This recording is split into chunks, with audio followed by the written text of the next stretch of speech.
Xavier's ୟୁନିଭର୍ସିଟିର ସ୍ନାତକୋତ୍ସବ ଅନୁଷ୍ଠିତ।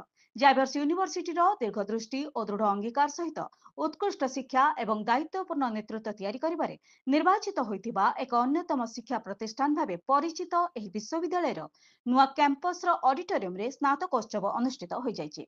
ଏହି ଅନୁଷ୍ଠାନ ମାନବୀୟ ମୂଲ୍ୟବୋଧ, ନେତୃତ୍ୱ, ଦକ୍ଷତା ଓ ବିଶ୍ୱବ୍ୟାପୀ ବଜାର ଭିତରେ ନୂଆ ଦୃଷ୍ଟିକୋଣ ନେଇ ଅଗ୍ରଗତି କରିବା ପାଇଁ ଏକ ଗୁରୁତ୍ୱପୂର୍ଣ୍ଣ ଅନୁଷ୍ଠାନ ରୂପେ ବିବେଚିତ ହୋଇଛି।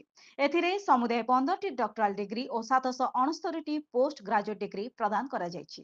ଏହି ଅବସରରେ ଗ୍ରୋଥ ମାର୍କେଟ୍ସ କାଉନସିଲର ଅଧ୍ୟକ୍ଷ ରାଜୀବ ମେମାନି ମୁଖ୍ୟ ଅତିଥି ଭାବେ ଯୋଗ ଦେଇଥିଲେ। 2024-25 ବର୍ଷ ପାଇଁ ସେ CIIର ଅଧ୍ୟକ୍ଷ ଭାବେ ନିଯୁକ୍ତି ହୋଇଛନ୍ତି। Father Jerome Kutina, board of governors Shri Rajiv Kayal ଏହି କାର୍ଯ୍ୟକ୍ରମରେ ଅତିଥି ଭାବେ ଉପସ୍ଥିତ ଥିଲେ। ବିଶ୍ୱବିଦ୍ୟାଳୟର ଶ୍ରେଷ୍ଠ ସ୍ଥାନ ଅଧିକାର କରିଥିବା ସମସ୍ତ ଛାତ୍ରଛାତ୍ରୀମାନେ ମୁଖ୍ୟ ଅତିଥିଙ୍କ ଠାରୁ ପୁରସ୍କାର ଗ୍ରହଣ କରିଥିଲେ।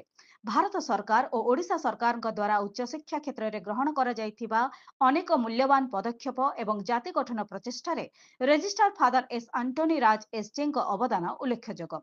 ବିଶ୍ୱବିଦ୍ୟାଳୟ ଗତ ବର୍ଷ ଯେଉଁଠି ଗୁରୁତ୍ୱପୂର୍ଣ୍ଣ ଅଗ୍ରଗତି କରିଛି ତାହା ଉପରେ ଆଲୋକପାତ କରାଯାଇଛି। ଭୁବନେଶ୍ୱରରୁ ଏଲିନା ମହାନ୍ତିଙ୍କ ରିପୋର୍ଟ, ଜନଶକ୍ତି ଟିଭି।